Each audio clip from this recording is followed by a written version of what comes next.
Security COLA increase in decades. Social Security just announced an 8.7% cost of living adjustment for retirees. That's the largest inflation adjustment since 1981 when it was 11.2%. Take a look at these numbers. The COLA adjustment will be applied to benefits in January. But Austin, why is this year's COLA so high?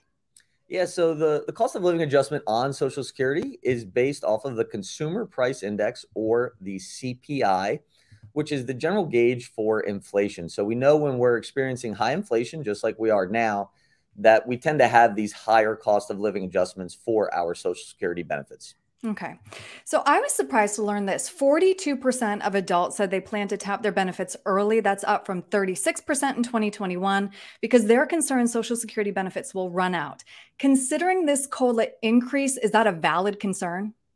Yeah, I think it's always best to kind of refer back to the retirement plan, your actual plan, to answer any of these questions, because we have to be cognizant that when we begin collecting benefits, although this cost of living increase is certainly welcome, we know we can't change that decision, right? Once we begin collecting benefits, it is permanent.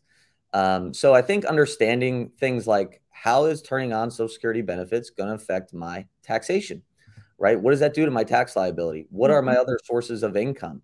Do I actually need to begin collecting these benefits, or am I simply doing it out of fear that the benefits may be cut in the future? So answering all of those questions are impossible if we don't have a properly constructed retirement plan, which is something we do specialize in here at Patriot Wealth. Right, absolutely. So that begs the next question here, Austin, right? Which is, how does the COLA increase affect when we should be claiming those benefits?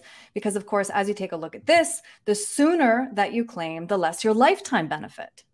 Yes, that is exactly right, Aaron. And as I just mentioned, this is a permanent decision, right? So it's one we want to be sure that we get right. And I think one of the biggest questions that we have to take a look at here in conjunction with looking at the retirement plan is, what are my other sources of income, right? Do I have a pension maybe that is a guaranteed source of income? Or do I have other guaranteed sources of income, perhaps from an annuity that I can rely on? And also, if I do not choose to begin collecting Social Security benefits, does that put undue stress on my portfolio assets, right? My market-based assets. So answering all those questions, again, it really refers back to the retirement plan, because that's the only way we're going to be able to accurately answer these questions. Right. And as you're mentioning, it's so complicated. There's certainly no cookie cutter answer, which is why having that conversation is so very important. So Austin, if somebody would like to sit down and have that consultation with you, which again is something that is right in your wheelhouse, something you specialize in, what's the best way to reach you? Yes, you can give us a call at 919-322-4113, or you can shoot us an email at info@patriotwealthnc.com. All right, Austin, thank you. Thanks, Aaron.